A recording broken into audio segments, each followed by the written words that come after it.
আমি হলাম astrologer রৈমালী। 2025-এর June মাসটা কেমন যাবে সিংহ রাশির জাতক জাতিকাদের জন্য চলুন ছোট্ট করে একটু জেনে নিই। আপনার এই 2025-এর জুন মাসটা না, নেতৃত্ব যারা পার্টির সঙ্গে জুড়ে রয়েছেন তাদের বড় চোখটা একটু খোলা রাখবেন, আত্মবিশ্বাসটাকে একটু বাড়াবেন। কারণ এই ছোটোখাটো মানে নিজের ভুলের জন্য কিন্তু আপনার নিজস্ব একটা ভালো জায়গা কিন্তু চলে যেতে পারে। একটু চোখটাকে খুলে মেলে রাখাটা আপনার জন্য খুব দরকার। এবার আসছি যারা কর্মজীবন বা ব্যবসার সঙ্গে যুক্ত আছেন তাদেরকে বলি, চাকরিজীবীদের জন্য এটা একটা ভালো সময়। আপনার দক্ষতা ও পরিশ্রম আপনাকে একটা উচ্চ পদে নিয়ে যেতে পারে বা লোকের একটা নজর কাটতে পারে। কেউ কেউ আবার ট্রান্সফার বা নতুন কোনো চাকরিতে জয়েন করার সম্ভাবনা হতে পারে।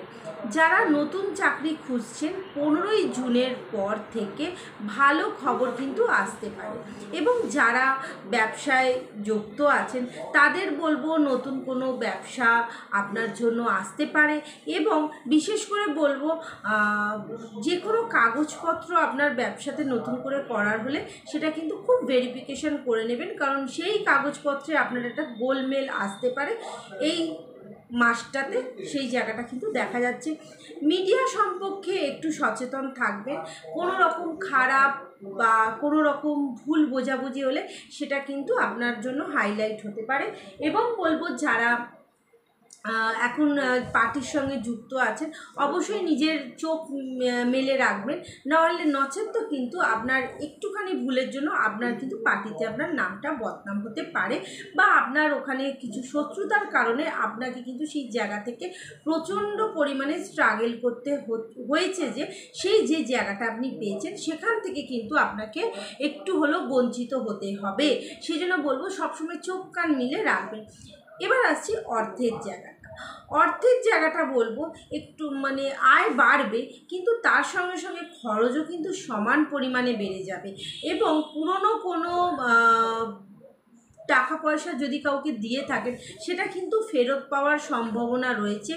ব্যাংক সংক্রান্ত কাজ বা ব্যাংকের কোনো বিষয়ে যদি কোনো কাজ করতে চেয়েছেন সেটা কিন্তু এই মাসের জন্য সতর্ক থাকবেন। সেই জায়গায় কিন্তু আপনার একটা অর্থ ক্ষয়ের একটা ব্যাপার আছে।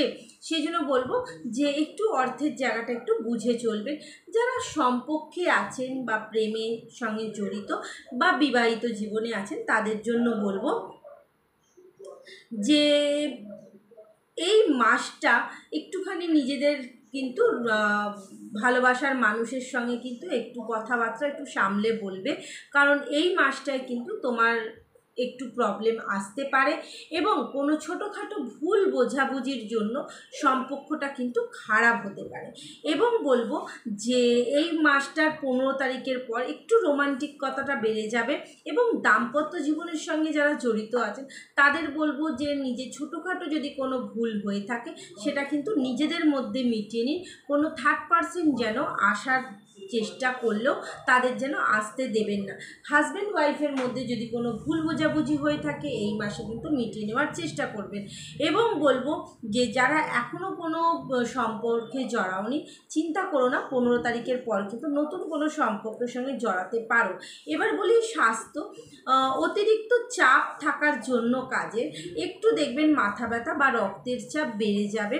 সময়ের সঙ্গে সঙ্গে বিশ্রাম এবং ঘুম, নিয়মিত খাওয়া খুব জরুরি।